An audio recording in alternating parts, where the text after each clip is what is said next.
तो हमारा प्रोजेक्ट जो था उससे पहले फर्स्ट ओपन कर लेते हैं। प्रोजेक्ट कौन सा था? एंड्रॉइड 5 पे स्टार्ट कर देंगे। तो हम लोगों ने इसको मैंने फायर बेस ऑथेंटिकेशन बताया था। ठीक है, फायर बेस ऑथेंटिकेशन अगर सक्सेसफुली ऑथेंटिकेट हो जाता है तो हमें वो मीन्स यूजर आईडी, नेम, ये सारी यूजर आईडी और ईमेल मिल जाती है। तो उसमें हमने क्या देखा है? हमने देखा है ईमेल और पासवर्ड के थ्रू ही अकाउंट क्रिएट होगा, लेकिन क्या हो, लेकिन मेरे साइन अप पे तो और भी सारे डेटा है, नेम और कॉन्टेक्ट, वो कहाँ जाएगा? पता चला। अब ना डेटाबेस के बारे में थोड़ा समझते हैं। तो फायरबेस डेटाबेस जो है वो नो एसक्यूएल डेटाबेस है। मतलब यहाँ पे वो एसक्यूएल की क्वेरीज नहीं मिलेगी। ठीक है, फायरबेस रियल टाइम डेटाबेस एक no SQL cloud based database है। ठीक है, जिसमें आपको वो क्वेरीज नहीं लगेंगी। आइडिया है। और यहाँ पे जो डेटा स्टोर होता है वो टेबल फॉर्म पे नहीं होता है, बल्कि जेसन की ऑब्जेक्ट के फॉर्म पे होता है। जेसन आपको पता है, ऑब्जेक्ट पता है, कर्ली ब्रैकेट मतलब ऑब्जेक्ट। ठीक है, यहाँ पे एरे का कॉन्सेप्ट नहीं आता है, मतलब एरे आपको देखने नहीं मिलेगा। ठीक है, स्क्वायर ब्रैकेट। तो अपने इस प्रोजेक्ट को रन कर लेते हैं। सिर्फ वीडियो में दो, तब तक मैं आपको लिखवा देता हूँ थोड़ा।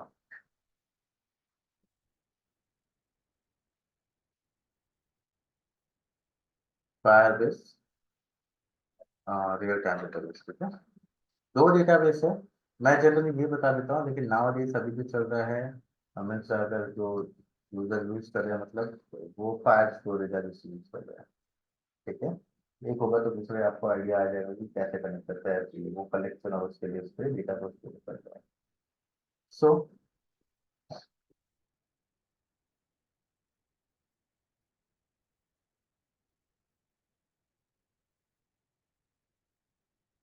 मैं यहाँ पर मैं यहाँ पे लिखता हूँ। So the Firebase real-time database is a cloud-hosted database in which data is stored as JSON. किसमें store होता है? JSON के फॉर्म पे होता है। The data is synchronized in real time to every connected client. Real time मैंने बताया था आपको, upstream and downstream both। पता चल रहा है? डेटाबेस में चेंजेस होगा तो ऑटोमेटिकली आपके फोन पे भी चेंजेस हो जाएगा। पता चला? केवल क्लियर है ये? हाँ। All of our clients share one real-time database instance and automatically receive updates with the newest data. When build cross-platform application with our iOS and JavaScript SC, any web के लिए. Okay, so लिखना है तो लिख लो इसे. The Firebase real-time database is no SQL data from which we can store the sync the data between our users in real world. ठीक है, no SQL data है.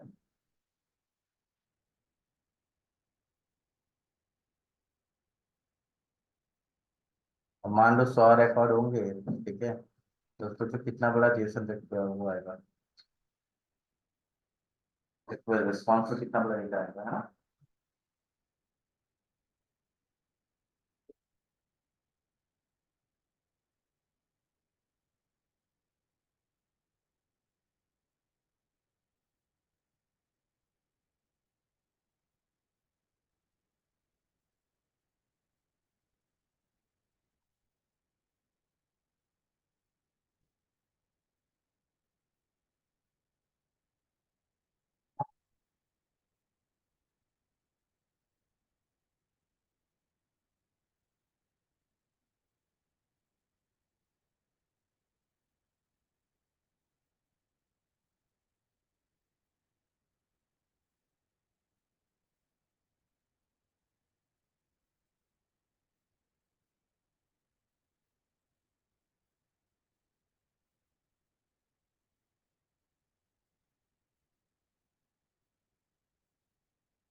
अच्छा, रियल टाइम डेटा तो जेसन पे स्टोर करता है।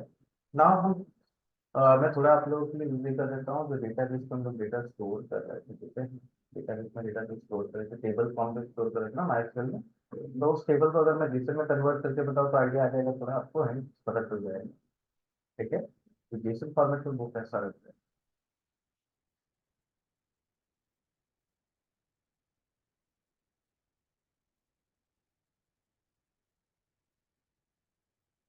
यहाँ पे वेट एग्जाम मैं इसे रन भी कर देता हूँ।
चल लिखे।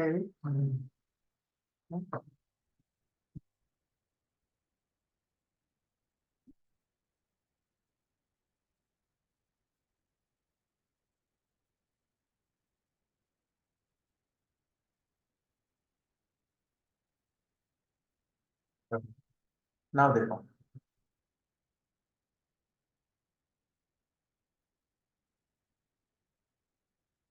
जेसन ट्री ऑफ से, तो थोड़ा मैं जस्ट आपको इमेज दिखा दे रहा हूँ यहाँ पे।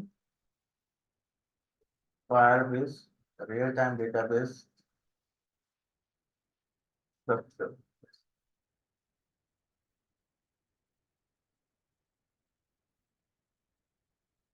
दिख रहा है कुछ ऐसा।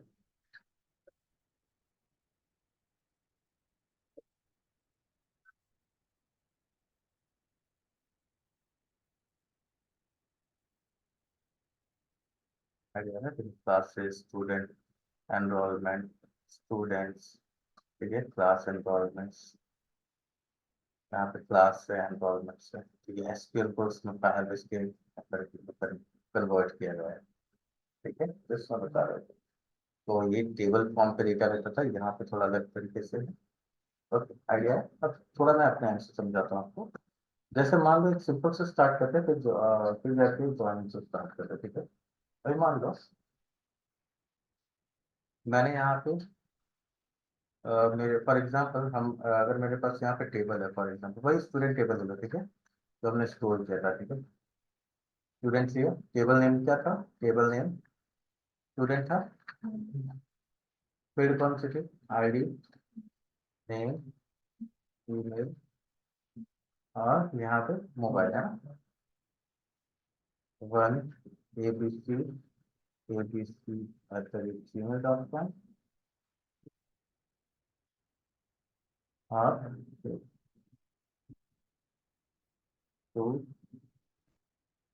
xyz@gmail.com।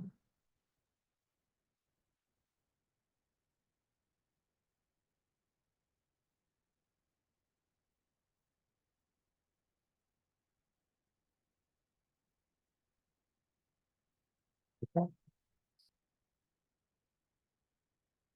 बोलो क्लियर है। तो इस तरीके से टेबल फॉर्म पे डेटा स्टोर रहता है। क्लियर। अब इसे ही हम जेसन ट्री, यहाँ पे डेटाबेस नेम भी मैं लिखता हूँ, ठीक है। डेटाबेस नेम, डेटाबेस जो था उसका नाम क्या था, तो नाउ रियल टाइम डेटाबेस। तो हम जाएंगे अपने फायरबेस। तो सबसे पहले मैंने आपको बताया था, जो भी फायरबेस की आप सर्विस यूज कर रहे हो उसे क्या करना पड़ेगा, आपको इनेबल करना पड़ेगा। तो मैं यहाँ बिल्ड पे गया, यहाँ पे देखो रियल टाइम डेटाबेस है, क्लिक किया।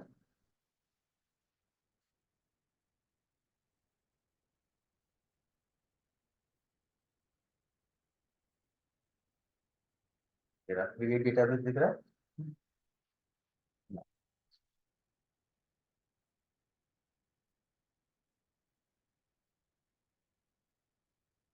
Okay, United states, US central, आप चाहते हैं यहाँ से चेंज कर सकते हो, ठीक है। रियल टाइम डेटाबेस लोकेशन अगर दिया हो तो Belgium, Singapore, generally by default हम सिलेक्टेड रहने देते हैं। अब है एक लॉक्ड मोड और एक है टेस्ट मोड, ठीक है। लॉक्ड मोड मतलब क्या होता है कि जो ऑथेंटिकेटेड पर्सन है ना, वही इस पर रिट्राइट कर सकता है। जो ऑथेंटिकेटेड पर्सन है वही रिट्राइट कर सकता है, मतलब जिसने सक्सेसफुली लॉग इन किया हुआ, जिसने अकाउंट क्रिएट किया हुआ ऑथेंटिकेशन में, वही इस पर रिट्राइट कर सकता है। और टेस्ट मोड मतलब कोई भी रीड राइट कर सकता है, ठीक है। और वो 1 महीने तक के लिए ही है, हालांकि आप इसे चेंज कर सकते हो। रूल्स रूल्स देना होता है ऑथेंटिकेशन पर्सन के लिए, जिसमें रीड राइट क्या है, लॉग मोड में ऑफ रहता है। देखो क्या है, रीड क्या है, फॉल्स है, राइट क्या है, फॉल्स है। और स्टार्ट टेस्ट मोड में देखो ये 2024 1/14 तक के लिए है, तब तक आप इस पर रीड राइट कर सकते हो और कोई भी रीड राइट कर सकते हो। तो अभी फिलहाल मैंने क्या सिलेक्ट किया, टेस्ट मोड, इनेबल। और इसे हम आगे भी जाके चेंज कर सकते हैं, तो नहीं ये रूल्स कहाँ पे आता है वो मैं बता देता हूँ, ठीक है। ये रहा रूल्स का सेक्शन दिख रहा है। ये रहा रूल्स, ठीक है। 1 महीने के से ज्यादा के लिए आपको चाहिए तो यहाँ पे क्या कर दो, ट्रू। और यहाँ पे भी क्या कर दो, ट्रू। तो नहीं तो 1 महीने के बाद बंद हो जाएगा। पब्लिश मैंने चेंज कर दिया, मैंने रूल्स में मैंने चेंजेस किए, कोई भले रिटायर्ड करे लेकिन 1 महीने तक नहीं, उससे आगे तक भी चलते रहना चाहिए। आइडिया है। डिस्कस ना, यहाँ पे देखो, बीटा पे जाते हैं। अब देखो ये हमारा लिंक है, यानी देखो हमारा डेटाबेस का नाम top Firebase practical dash default RTDB, ठीक है। चलो आइडिया है फायरबेस डॉट कॉम। तो ये हमारा लिंक हो गया, ये हमारा डेटाबेस हो गया नेम, समझ में आया। डेटाबेस नेम पाथ हो गया हमारा। तो यहाँ पे फायरबेस डेटाबेस पाथ क्या रहा, जस्ट वन, ओके। अब टेबल क्रिएट करना है, ठीक है। तो टेबल क्रिएट करना है तो हम यहाँ से भी ऐड कर सकते हैं, दिख रहा है टेबल। अब जैसा में क्या होता है, की वैल्यू क्लियर होता है। तो आप इस पे समझो, तो ये एक ट्री स्ट्रक्चर फॉर्म करता है। आप जरा इसे देखोगे, जो मैंने इमेज दिखाई, ये ट्री स्ट्रक्चर ना, पेरेंट, उसके चाइल्ड, उसके सब चाइल्ड, पेरेंट सब चाइल्ड, पेरेंट सब चाइल्ड, पेरेंट सब, पता चल रहा है आइडिया ना। एक ट्री स्ट्रक्चर फॉर्म करता है, बोलो क्लियर ना। अब इसे यहाँ पे समझो, तो ये मेरा लिंक हो गया, ये हमारा रूट हो गया, इसे हम क्या बोलेंगे, रूट बोलेंगे, ठीक है। ये हमारा हो गया रूट। तो अगर मुझे टेबल ऐड करना है, तो डेटाबेस पे टेबल ऐड हो रहा है ना। तो मान लो एक टेबल हो गया स्टूडेंट और एक टेबल हो गया कॉलेज, ठीक है। कॉलेज, आइडिया है, स्टूडेंट हो गया और ये कॉलेज हो गया ना। तो कॉलेज भी टेबल है वो भी। तो रूट में यहाँ पे 2 नोड क्रिएट हो जाएंगे, तो चलिए 2 रूट क्रिएट हो, रूट के अंदर 2 सब रूट क्रिएट हो जाएंगे। तो एक हो गया स्टूडेंट और एक हो गया कॉलेज, ऐसा देख सकते हैं, फैसला। तो अभी हम आते हैं स्टूडेंट पे। तो यहाँ पे क्या है, एक सिंगल रिकॉर्ड मतलब एक सिंगल ऑब्जेक्ट, है ना। एक सिंगल रिकॉर्ड मतलब एक सिंगल ऑब्जेक्ट। और इसके लिए हम क्या क्रिएट करते हैं, मान लो एक यूजर क्लास क्रिएट किया, तो हो जाएगा यूजर की आईडी, नेम, ईमेल, मोबाइल। बात समझ आ रहा है, विमल, कोमल, क्लियर है आप लोगों को ना। सो स्टूडेंट के अंदर 2 रिकॉर्ड्स है, तो प्राइमरी कौन सी है, ये है, ओके। नाउ स्टूडेंट टेबल है तो उसके अंदर दो सब चाइल्ड है, दो रूट क्रिएट हो रहे हैं, तो उसको एक यूनिक आईडी देनी होगी ना। तो यहाँ पे यूनिक आईडी कौन सी है, 1 and 2। तो यहाँ पे उसके चाइल्ड के दो क्या ऐड हो गया, 1 and 2। पता चला, ID 1, ठीक है, यूजर ID 1, यूजर ID 2। पता चला। ना, अब 1 के अंदर क्या है, ये पूरा रिकॉर्ड, और 2 के अंदर क्या है, ये पूरा रिकॉर्ड। तो ये 1 के अंदर गया, और 1 के अंदर की वैल्यू क्या है, ID = 1, name = ABC, email = abc@gmail.com। Okay, और मोबाइल कॉलम यहाँ पे, ओके। और उसी तरह अगर 2 पे रिकॉर्ड है तो ये होगी 2 की आईडी, और उसके चाइल्ड पे क्या है तो मैं इसे कॉपी कर दूंगा। मैं यहाँ पे चेंज कर देता हूँ, आईडी क्या हो जाएगी 2, ये क्या हो जाएगी XYZ, और यहाँ पे मान लीजिए 1 2 3 4 5 6।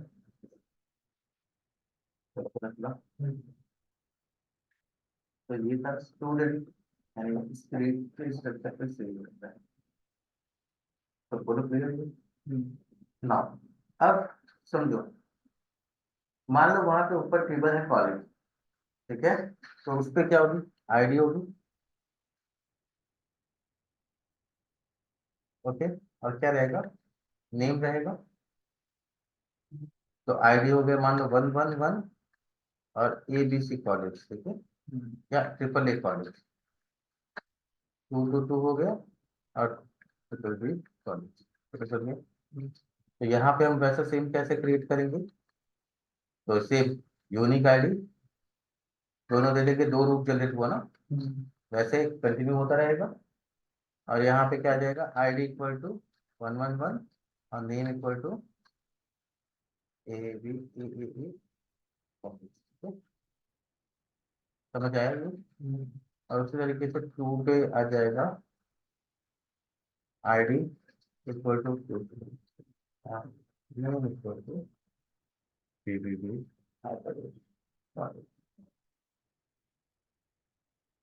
ठीक है। सो मान लो कौन सा स्टूडेंट किस कॉलेज से है, फॉर एग्जाम्पल ऐसा लेना है, तो हम यहाँ पे फॉरेन की ले सकते हैं, है ना, आइडिया है। तो यहाँ पे हम क्या लिख सकते हैं, फॉरेन की ले सकते हैं, मान लो कॉलेज आईडी, ठीक है। एक स्टूडेंट का एक ही कॉलेज होगा, 1 to 1 रिलेशनशिप होगा ना, ऐसा तो नहीं स्टूडेंट 2 3 कॉलेज में एडमिशन दिया नहीं होगा ऑब्वियसली।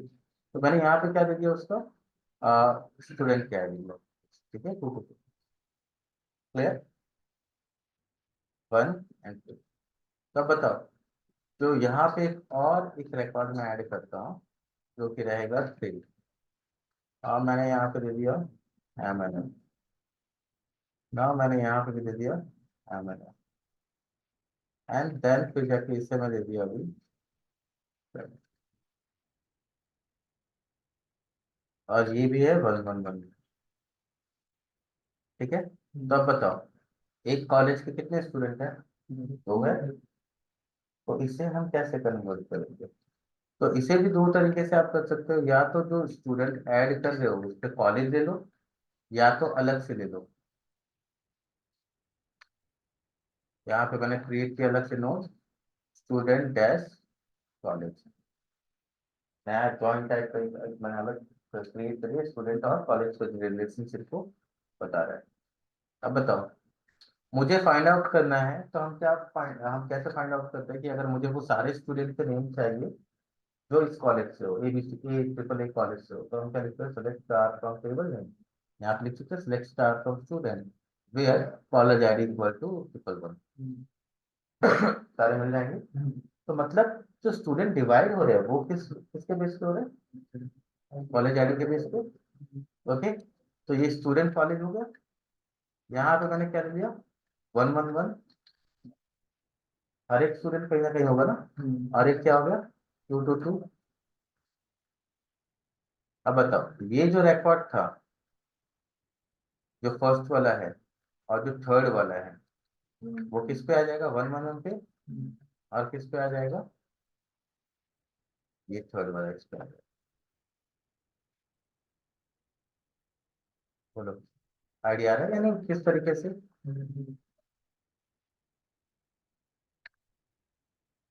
बोलो क्लियर ये?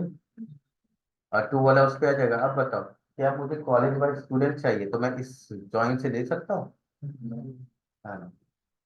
या तो आपको नेस्टिंग करना है तो भी कर सकते हो, अगर आप चाहते हो इसे मुझे नहीं बनाना, इसे मुझे नहीं बनाना, तो आप क्या कर सकते हो, ये जो कॉलेज हमने ऐड किया हुआ यहाँ पे अलग से कॉलेज ऐड है, तो आप यहाँ पे कॉलेज आईडी भी दे सकते हो, है ना? लेकिन मुझे फिर से गेट करवाना होगा उसकी, कॉलेज आईडी है, फिर से हमें क्या करवाना पड़ेगा, गेट करवाना पड़ेगा। ठीक है, तो बेटर वे रहता है कि आप सेपरेट क्रिएट करो अपने नीड के अकॉर्डिंग। ओके, और याद रखो कि ये नोड में चेंजेस है। देखो यहाँ पे भी अगर आप देखो तो जरा देखोगे, क्लास नेम और डिस्क्रिप्शन दिया हुआ है, student ID first name and last, तो सबसे पहले तो एक स्टूडेंट क्रिएट किया होगा, देखो स्टूडेंट एनरोलमेंट, और को स्टूडेंट दिख रहा है टेबल, स्टूडेंट्स सारे, अभी दिख रहा है? तो सिंपल, ये देखो ज्वाइन यहाँ पे कैसे किया, जैसे स्टूडेंट है तो क्या दिया हुआ इसने, ये रहा उसका टेबल बना हुआ है, रिकॉर्ड्स यहाँ पे आ रहे हैं, पहले आईडी आई, यानी उसका ईमेल ही उसकी आईडी है। ठीक है, या तो आप यूनिक आईडी भी जनरेट कर सकते हो, और first name ID last name, ये तीनों रिकॉर्ड आ गया, first name ID last name. जितने स्टूडेंट ऐड होंगे तो किस में ऐड होंगे, इसमें ऐड होंगे। उसी तरह फिर जाके क्लास को देखो, देखो क्लास दिख रहा है यहाँ पे, तो जितने क्लास इसमें क्या है, आईडी नेम डिस्क्रिप्शन, ये रहा ID name description, ID name description. बोलो पता चला, क्लासेस क्रिएट हो गए। अब ना एनरोलमेंट, ठीक है, अब इन, ये जो ये अलग है, वो 1 to 1 वाला था, वो 1 to 1 ऐसा अलग होता है ना, 1 to 1, 1 to many, many to many, है ना? तो एक स्टूडेंट के मल्टीपल सब्जेक्ट्स हो सकते हैं ना, और एक मल्टीपल, यानी एक क्लास में मल्टीपल स्टूडेंट्स भी हो सकते हैं, ये मैनी टू मैनी वाला दिख रहा है। तो यहाँ पे देखो enrolment ID, class ID, student ID, क्योंकि देखो अलग से मैंने एनरोलमेंट का क्या क्रिएट किया, टेबल क्रिएट किया, इसमें एनरोलमेंट आईडी दी और स्टूडेंट आईडी भी ले ली, और क्लास आईडी, पता चला? ये यूनिक आईडी रहेगी, ये बताएगा कि हाँ ये क्लास आईडी और स्टूडेंट आईडी इसके अंदर है, तो दोनों टेबल ज्वाइन हो जाएंगे। तो उसे हमने यहाँ पे कैसे लिखा हुआ है? देखो क्लास एनरोलमेंट, तो बायोलॉजी 1 2 3 वो ईमेल थ्रू किया हुआ है, और यहाँ पे स्टूडेंट एनरोलमेंट में जितने भी इनरोलमेंट है, एक स्टूडेंट कितने सब्जेक्ट्स पे है, ठीक है, कितने क्लासेस पे है, तो बायोलॉजी थ्रू, मैथलैब थ्रू, इस तरीके से थ्रू करके आपको शो किया। तो यहाँ पे भी अगर मुझे देना हो तो मैं क्या कर दूंगा, यहाँ पे थ्रू इसे स्टोर कर दूंगा, ये तो 1 1 है, तो ये पूरा रिकॉर्ड स्टोर करने से के बदले मैं यहाँ पे क्या लिखूंगा, फर्निश टू, पता चला? पैटर्न स्टोर कर सकते हैं। फुल आइडिया आएगी। ओके, तो नाउ इसी चीज को इस नोड पे अब बताओ, सबसे पहले क्या है, रूट है, तो अब ये पाथ बनता है क्योंकि ये अब समझ लो क्लाउड बेस है, तो पाथ कैसे क्रिएट होगा, तो अगर मान लो मैंने यहाँ पे रूट लिया हुआ है और स्लैश मैंने स्टूडेंट लिखा, तो कहाँ तक का पाथ मिला मुझे, स्टूडेंट तक का, फिर स्लैश किया तो स्टूडेंट तक का पाथ होगा, तो मुझे क्या मिलेगा, क्या सिंगल रिकॉर्ड मिलेगा या मल्टीपल रिकॉर्ड मिलेगा? गुड, स्टूडेंट तक का अगर पाथ है तो क्या मिलेगा, मल्टीपल रिकॉर्ड मिलेंगे, है ना? लेकिन अगर स्लैश करके मैंने 1 ले लिया, कौन सा रिकॉर्ड मिलेंगे, और 2 किया तो पता चला कि अगर आपको मल्टीपल रिकॉर्ड चाहिए तो आपको स्टूडेंट तक का पाथ मिला, और अगर आपको पर्टिकुलर सिंगल रिकॉर्ड चाहिए तो आपको वहां तक पे जाना होता है उस पाथ के अंदर। बोलो आइडिया आया? डन, तो ये कुछ फॉर्मेट, तो इसी फॉर्मेट पे हम रन करते हैं। सो अब समझो हम यहाँ पे क्या रन करेंगे, आपको पता है जब मैंने ऑथेंटिकेशन क्रिएट किया, जब मैं क्रिएट कर रहा था तो यहाँ पे आईडी हमें रिटर्न में मिल रही थी कि नहीं, है ना? अब यहाँ पे देखो, रजिस्टर पे जाते हैं तीन, ठीक है। रजिस्टर पे गए, ये रहा क्रिएट अकाउंट हो रहा है, तो नेम और ईमेल तो मिल रहा है। हमने कौन कौन सा फिल दिया था, नेम ईमेल और पासवर्ड, यही था ना। आप कांटेक्ट लेना चाहते हो तो वो भी दे देना कांटेक्ट, ठीक है। तो नेम मिल रहा है और ईमेल मिल रहा है। ईमेल तो खैर रिटर्न भी मिल जाएगा, अब पासवर्ड मिल जाएगा। तो पासवर्ड का हमें इस पर कुछ काम नहीं है। क्यों? क्योंकि पासवर्ड अगर फॉरवर्ड करोगे तो भी आपको फायरबेस ऑथेंटिकेशन का ही यूज करना है। तो एक इंप्लीमेंट करके देखना फॉरवर्ड पासवर्ड, तो आपको मेल पे लिंक जाएगी, उसके थ्रू आप रीसेट कर सकते हो। पता चला? Forward password. तो नाउ यहाँ पे देखो create user with email password हो रहा है। इट डॉट इज सक्सेसफुल मैंने बताया था आप लोगों को, लेकिन इट डॉट, देखो इट डॉट, ये रिजल्ट था, वो तो सक्सेसफुल ना, ये रहा यूजर मिल गया हमें, फायरबेस यूजर, है ना। डॉट, देखो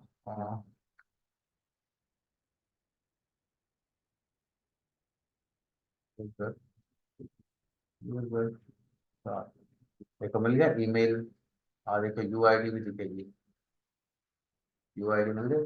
तो यूआईडी गेट करना है तो इसमें से गेट करना है। तो चलो मैं मैंने क्या किया, ये रिजल्ट में से ये अकाउंट क्रिएटेड सक्सेसफुली तो था ही, तो इसे मैं कमेंट कर देता हूँ।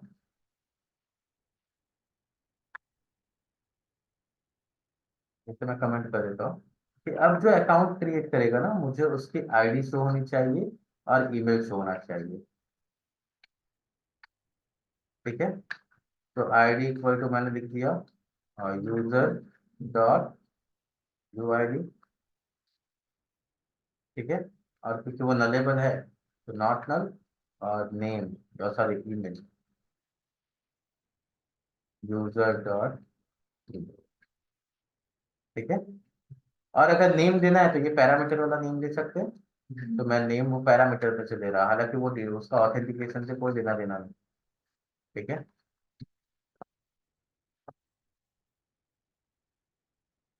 बोलो पता चला? सुना आपसे अगेन रन करते हैं।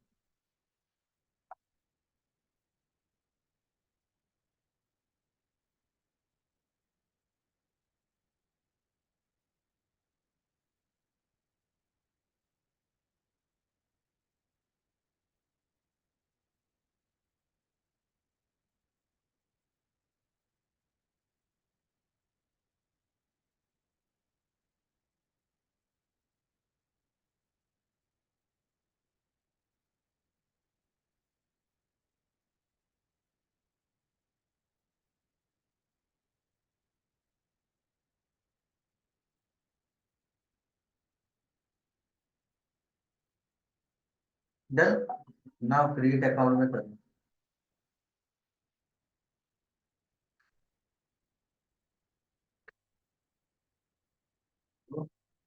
चलो मैंने यहाँ पे नाम दे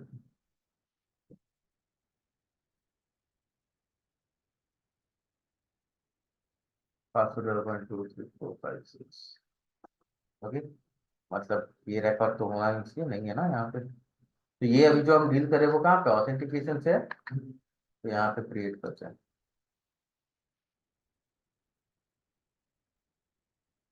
तो आ गया आईडी, OIM करके आया ना। तो देखो यहाँ पे रिफ्रेश करेंगे,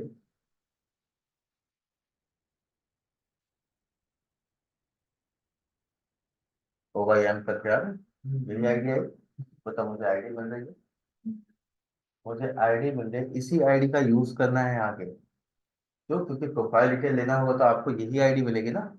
वो फायरबेस, फायरबेस, सॉरी मैंने जो बताया फायरबेस डॉट हॉस्ट डॉट करके हमने देखा था करेक्ट यूजर।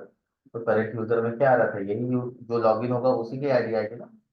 तो इस आईडी के बेस पे आप रिकॉर्ड गेट करोगे। तो हमें ये आईडी की जरूरत है डेटाबेस में। तो आईडी मिल गया, नेम हमें वो पैरामीटर से मिल जा रहा है, और ईमेल मिल जा रहा है, ठीक है। इन तीन चीजों से अब डेटा स्टोर कैसे करेंगे रियल टाइम डेटाबेस पे, तो बताओ इस फॉर्मेट पे कर सकते हैं। कि मैंने एक नोड क्रिएट किया, सबसे पहले हम क्या क्रिएट करेंगे, एक नोड। डेटाबेस तो लिंक आपको मिल गया है, मैंने नोड क्या क्रिएट किया, यूजर। अब मैंने इसे नाम ही दे दिया user underscore user dash node, मतलब टेबल हो गया हमारा। इसके अंदर वो जो आईडी थी, ये आईडी, ये कॉपी होके हो जाएगी। ये दूसरा यूजर है, उसका भी यहाँ पे शो हो जाना चाहिए, है ना। यूजर नोड पे ही होगा, लेकिन आईडी क्या है, नहीं होगी तो वो नया नोड क्रिएट करेगा। सेम होगी तो सेम नोड पे वर्क करेगा ना। इसके अंदर अब जो है वो क्या होगा, नेम है, ईमेल है और आईडी है, ठीक है। तो अब बताओ, आईडी इक्वल टू हम ऐसा स्टोर कर सकते हैं, नेम यानी आईडी इक्वल टू ये सेम मीन्स ये वाला, क्योंकि इसका वर्क है तो यही आईडी होगी, ठीक है। फिर नेम, तो यहाँ पे कॉमन आ जाएगा, ठीक है। और ईमेल यहाँ पे क्या आ जाएगा, वो हमारे आता है।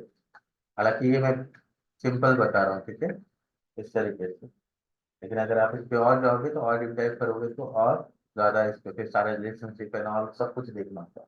ये सिर्फ आइडिया दो कि हाँ मुझे पता है, ठीक है। तो ये आप जो आईडी है वो चेंज हो जाएगी, वो कहाँ पे आ जाएगी, यहाँ पे। आप इस पे लॉन्ग स्टोर कर सकते हो, ऑब्जेक्ट स्टोर कर सकते हो, वो सारे।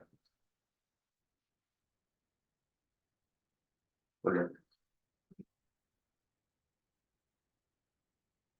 अब मुझे सारे यूजर की लिस्ट चाहिए, सारे यूजर की लिस्ट चाहिए ना। तो कहाँ तक का रेफरेंस होना चाहिए मुझे, ये यूजर नोड तक का। यूजर नोड तक का रेफरेंस रहेगा तो सारे रेफर मिल जाएंगे, है ना। तो अब स्टोर कैसे करेंगे, बस।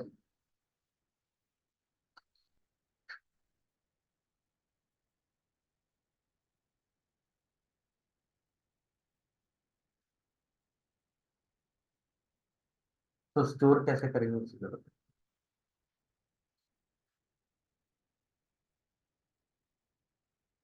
डेटा हमें मिल रहा है, ऐसे मैं कमेंट कर देता हूँ, ओके। तो रियल टाइम डेटाबेस तो मैंने इनेबल कर दिया। तो मैंने बताया था हर सर जो भी सर्विस हम ऐड करेंगे, अब इसके डॉक्यूमेंटेशन पे चले जाते हैं। जो भी सर्विस हम ऐड करेंगे उसकी लाइब्रेरी भी ऐड करनी होगी सबसे। ऑथेंटिकेशन किया तो ऑथेंटिकेशन की लाइब्रेरी थी। रियल टाइम डेटाबेस है तो रियल टाइम डेटाबेस की लाइब्रेरी ऐड करेंगे। फिर जाएंगे एंड्रॉइड पे, गेट स्टार्टेड। देखो बीओएम वाली लाइब्रेरी है, हमें क्या ऐड करना है, ये वाली। तो इसे कॉपी किया। अगर ये नहीं बीओएम वाली नहीं रहती तो देखो ये अल्टरनेटिव वाला अलग वर्जन देना पड़ता है ना। मेरा वर्जन अच्छा भी अलग रहता है। तो चलो आपसे प्रोजेक्ट पे गए,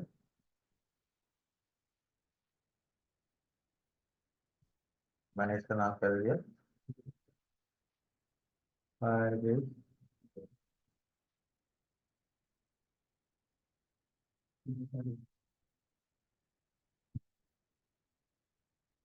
प्रोडक्टर, आईएसएस सेंड कर दिया।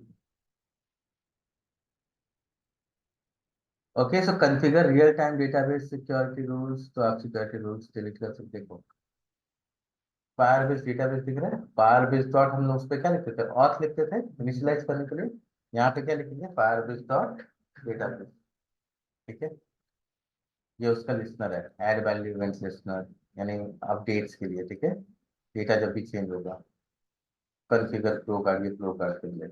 देखो स्ट्रक्चर डेटा, ये बताया ना, ये इस फॉर्मेट में रहेगा।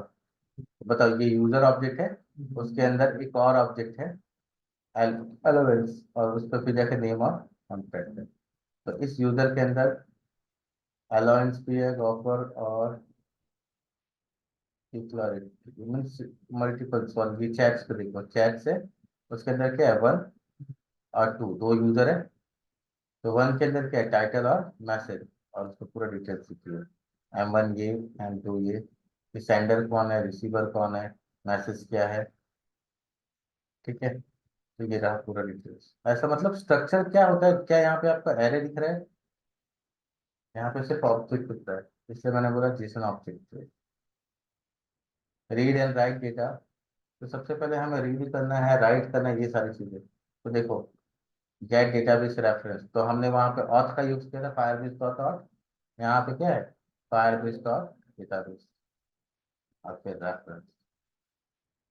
राइट डेटा तो हम क्या क्या राइट कर सकते हैं, string, long, double, Boolean, map of objects और लिस्ट ऑफ ऑब्जेक्ट, ये भी स्टोर करवा सकते हैं एक साथ मैं बता रहा हूँ। हाँ, डेटा क्लास दिख रहा है, तो चलो लॉग आउट ऑप्शन। तो मुझे अभी स्टोर करवाना है कि अब मैं कोई अकाउंट क्रिएट करूँ तो वो स्टोर होना चाहिए। ठीक है, आ गया है। अब जो अकाउंट स्टोर, अब जो अकाउंट है वो स्टोर होना चाहिए। तुम लोगों के टास्क में था ना कुछ इमेज वाला टास्क करना। तो देखो मैं ऐसा कर रहा हूँ, मैं ऐसा बता देता हूँ कि जो भी यूजर है वो अपना पर्सनल कैटेगरी ऐड कर सकता है। पर्सनल कैटेगरी लाइक दैट, यानी लाइक ये कैसा मैं बता रहा हूँ आपको, एप्लीकेशन कैसा एप्लीकेशन, स्पोर्ट्स एप्लीकेशन। हर एक यूजर अपना क्या कर सकता है, एक कोड ऐड कर सकता है, लाइक सैड कोड्स या तो फिर जाके हैप्पी। ठीक है, अलग अलग होता है ना कैटेगरी, आप लोग बोलते हैं ना जैसे सॉन्ग्स होते हैं वैसे अलग अलग कैटेगरी के मैसेजेस होते हैं, कोई शायरी, शायरी वाली एप्लीकेशन, समझ में आया?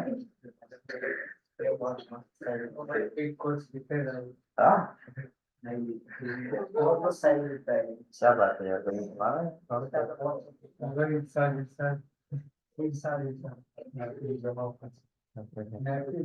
महफिल जमा पची नहीं सही है। जब सबका प्लेसमेंट हो जाएगा तो बच्चे से महफिल पार्टी करेंगे और हाँ चले ओके, कोई नहीं, देखो बस वही है, ये उस पर भी कैटेगरी होती है ना कि लाइक ये सैड हो गया, हैप्पी हो गया, तो फिर then कुछ अगर हो सकता है, तो वैसे आप लोग ऐड कर सकते हो, हर एक यूजर अपना कैटेगरी ऐड कर सकता है। ठीक है, और उस कैटेगरी के बेस पे वो क्या ऐड करेगा, कोड से ऐड करेगा, तो शायरी ऐड करेगा, आइडिया है। और हर एक यूजर को अपना अलग अलग है। तो मैं सिर्फ बताऊंगा किसका कैटेगरी का, और गाइड करूंगा किसके लिए कोर्स, पता है ना, पूरा बताने जाऊंगा तो टाइम लगेगा। कैटेगरी का समझ में आ जाएगा ना, तो मैं सिर्फ अभी बताओ, मैं आपको सिर्फ इस तरीके से नोट ड्रॉ करके बता दूं तो क्या समझ नहीं आएगा, है ना? स्टोर भी देखो मैंने अभी बता दिया ना आपको ऐसा ड्रॉ करके, तो अब इसी पे चलते हैं। ओके, सो नाउ जो लाइब्रेरी ऐड की है, अब हम चलते हैं किस पे, रजिस्टर वाले पेज पर। ठीक है, तो ये था एम ऑथ। अब यहाँ पे जैसे फायरबेस ऑथ है वैसे फायरबेस डेटाबेस भी रहता है। ठीक है, लेकिन मुझे फायरबेस डेटाबेस की जगह पे देखो, हमें क्या चाहिए, हमें चाहिए डेटाबेस रेफरेंस। तो जो पाथ है ना, वो पाथ जो रूट हम देख रहे हैं, वो रूट का रेफरेंस, उसके चाइल्ड का रेफरेंस, ये हम किसके थ्रू गेट करते हैं, डेटाबेस रेफरेंस क्लास से। ठीक है, तो देखो यहाँ पे अगर यहाँ पे लिखा होगा डेटाबेस रेफरेंस का ऑब्जेक्ट बनाना बोला होगा, देखो दिख रहा है। ओके, तो अभी जरा देखो, मैं यहाँ पे लिखूँ फायरबेस डॉट डेटाबेस, आ गया डॉट रेफरेंस। देखो फायरबेस डेटाबेस किया तो डेटाबेस हमें क्या रिटर्न करा वो जरा देखो, फायरबेस डेटाबेस रिटर्न कर रहा है, लेकिन और ये मुझे क्या रिटर्न करेगा, रेफरेंस। तो देखो डेटाबेस रेफरेंस रिटर्न कर रहा है, तो मैंने यहाँ पे वैसे वेरिएबल बना दिया, private lateinit M reference या डेटाबेस रेफरेंस जो नाम देना है, डेटाबेस रेफरेंस। और ये क्या किसका ऑब्जेक्ट रहेगा, डेटाबेस रेफरेंस, यूपीसी का काम है रेट राइट पे। ठीक है, तो बताओ डेटाबेस रेफरेंस का हम इसे स्टोर कर सकते हैं, चल स्टोर कर दिया, क्लियर। तो अब आईडी यहाँ से मिल गई है हमें, ईमेल यहाँ से मिल गया और नेम यहाँ से मिल गया, और ये सक्सेस होने का मतलब है, सक्सेस हुआ मतलब जनरेट हो चुकी है। तो अब बताओ इन सबको एक वेरिएबल पे हम लिख सकते हैं या नहीं, तो अलग से मैं यहाँ पे लिख दूंगा, डेटा क्लास बना दूंगा, वही कॉन्सेप्ट। अब बताओ डेटा क्लास आया, यूजर अब मैंने लिया वैर आईडी, और आईडी क्या रहेगी, स्ट्रिंग रहेगी। आईडी क्या रहेगी, स्ट्रिंग। वैर नेम स्ट्रिंग। ठीक है, अब वैर ये क्या रहेगी, स्ट्रिंग।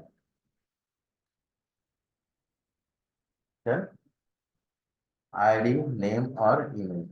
तो अब बताओ यहाँ पे जब हम रजिस्टर पे गए तो ये डेटा प्रिपेयर कर लेंगे या नहीं? ये एम यूजर में लिख देता हूँ, हाँ? या क्रेडेंशियल, यूजर क्रेडेंशियल। ठीक है, ऐसा मैंने डेटा लिखा है। अब ना मैंने यहाँ पे सिंपल सिंपल एक यूजर क्लास का ऑब्जेक्ट बनाया, यूजर। तो आईडी नेम पास करना होगा। तो आईडी में हम क्या पास कर देंगे, आईडी में पास कर देंगे वो user credential dot U I D, है ना। नेम पे क्या पास कर देंगे, वो नेम जो पैरामीटर पे आ रहा है। और ईमेल पे भी हम क्या पास करेंगे, वो जो पैरामीटर पे जा रहा है। ठीक है, अब दोनों में से ईमेल तो आप कहीं से भी ले सकते हो, वो पैरामीटर वाला भी ले सकते हो, या तो ये यहाँ से भी ले सकते हो, यूजर क्रेडेंशियल। पता चला।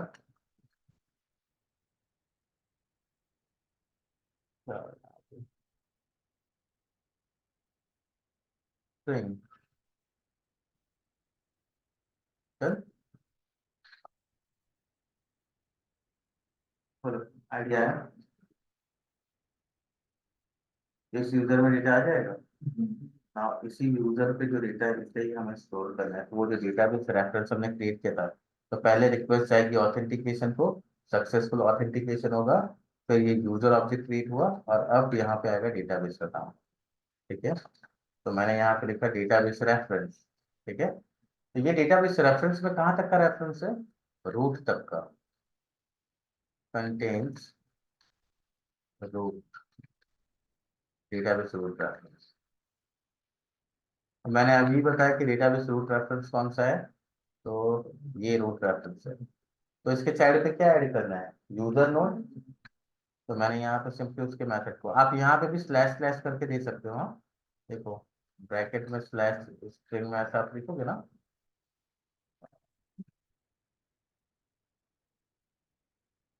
देखो दिख रहा है, गेट रेफरेंस दिख रहा है, ये मेथड को कॉल करना पड़ेगा। और हम यहाँ पे रूट दे सकते हैं, स्लैश यूजर नोड, यानी पाथ बन रहा है, पता चल रहा है। लेकिन मैं जनरली क्या कर देता हूँ कि यहाँ तक रूट तक का रखता हूँ, बाकी अपने अकॉर्डिंग हम चेंजेस करते रहते हैं। ठीक है, वो चेंजेस सब देखो यहाँ से हम ऐड करते हैं। तो डेटाबेस में कहाँ है, रूट तक का रहता है। डॉट चाइल्ड, चाइल्ड में क्या ऐड किया,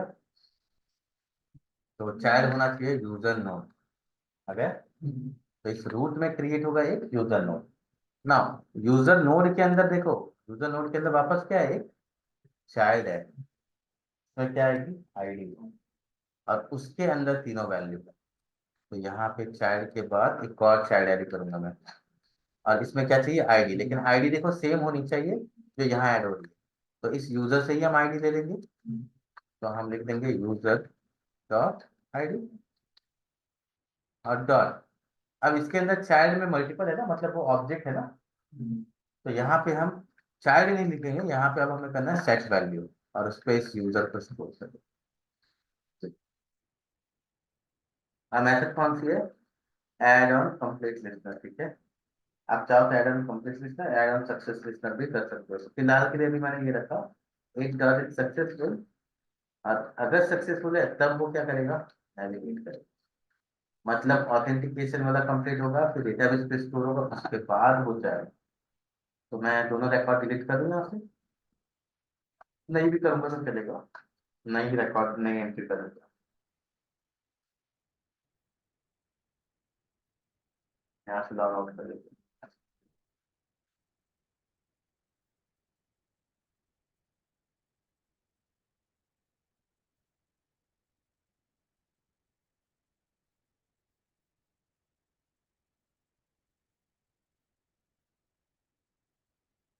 इस बार स्टोरेज और वो दोनों मैं एक साथ बता दूंगा।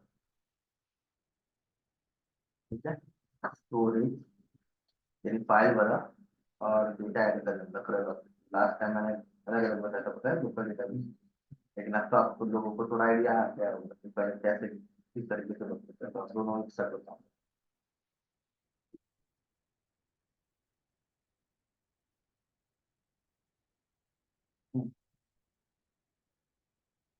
ओके, चलो मैं क्रिएट अकाउंट करता हूँ और यहाँ पे मैंने अकाउंट क्रिएट कर चलो।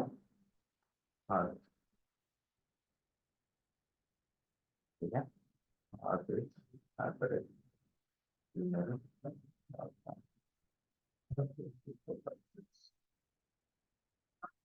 ओके। अब जरा ऑथेंटिकेशन में देखना और उसकी आईडी दोनों को ओपन कर लेंगे। ये रहा ऑथेंटिकेशन और रियल टाइम डेटाबेस में वापस हम जाएंगे।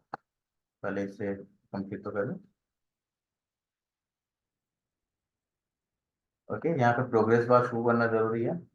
देखो, आ गया होगा मतलब उस पेज पे चला गया, मतलब वो क्रिएट हो चुका है। आ गया। और इसकी आईडी क्या मिली, WMAY। इससे स्टार्ट हो रही है ना आईडी। तो अब रियल टाइम डेटाबेस पे देखते हैं। सबसे पहले क्या क्रिएट हुआ, एक यूजर नोड क्रिएट हुआ। देखो नो यूजर नोड है। उसके चाइल्ड पे क्या है, वो WMAY। और उसके अंदर क्या है, ठीक है। साथ में हम क्रिएटिव ऐड भी दे सकते हैं, लॉन्ग वैल्यू। ठीक है। जैसे मान लो ये स्टोर नहीं करा मुझे, अगर इसे डिलीट करना है तो मैं यहाँ से भी डिलीट कर सकता हूँ। देखो, डिलीट, डिलीट और डिलीट अकाउंट। ठीक है, यहाँ पे भी सभी को डिलीट कर सकते हैं। ओके, तो रियल टाइम से भी हमें हटाना पड़ेगा, पर चल रहा है वो ऑटोमेटिक नहीं होगा। ओके, तो ये चीज ध्यान रखना। तो मैं यहाँ से रिमूव करना है, तो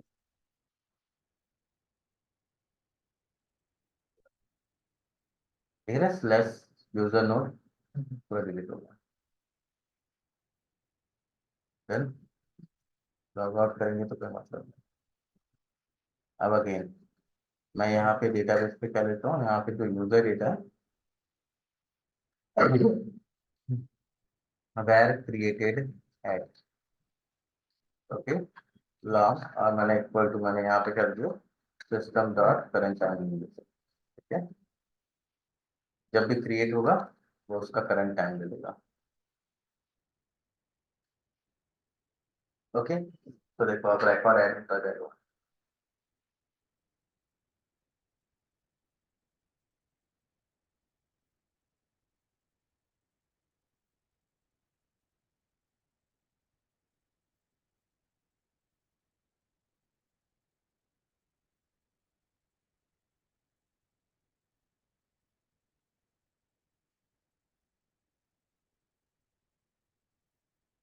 ओके, तो मैंने यहाँ पे क्रिएट कर दिया। चलो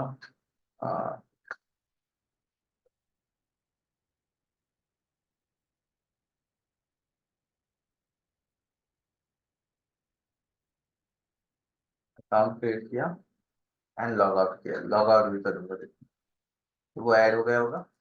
अगेन मैंने लॉग आउट किया, फिर से अकाउंट क्रिएट कर रहा हूँ। ठीक है, और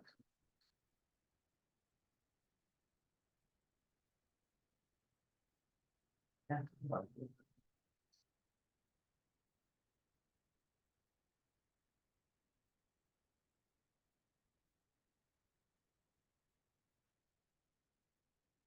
तो वो ऐड हो रहा है क्योंकि सक्सेसफुली जा रहा है।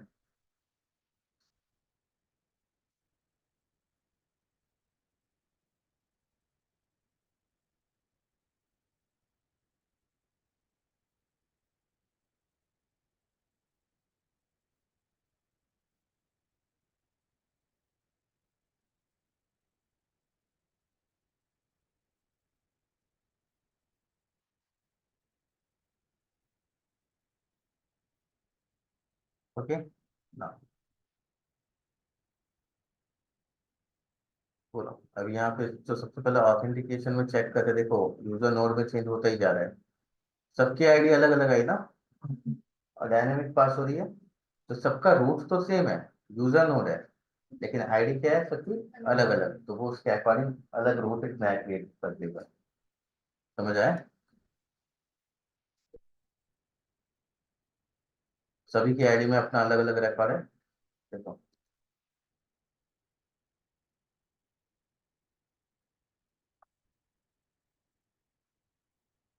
पता चला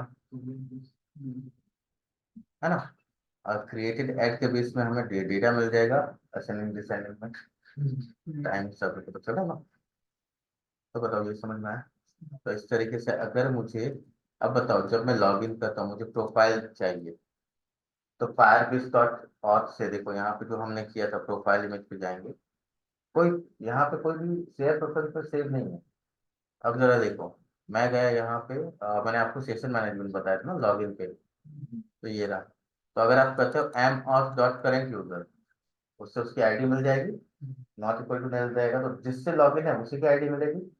और उसी के आईडी को, अब उसकी आईडी मिल गई तो हम पाथ जनरेट नहीं कर सकते ये, कि मेरा पाथ क्या हो जाएगा, reference dot user node dot वो आईडी। तो कौन सा रेकॉर्ड मिलेगा, उस पर्टिकुलर यूजर आईडी की डिटेल्स मिल जाएगी ये वाली। तो ये हुआ रीड करना। तो ये हम लोग देखेंगे नेक्स्ट। समझ में आया दोनों को फाइंड कैसे किया। हालांकि ये चीज आपको अगर बताया जाएगा तो अलग अलग बताया जाएगा, जब तक कि आप प्रोजेक्ट इम्प्लीमेंटेशन ना दें। ठीक है, तो बताओ क्लियर ये। तो ये करना है आपको। तो यहाँ पे स्टॉप करते हैं।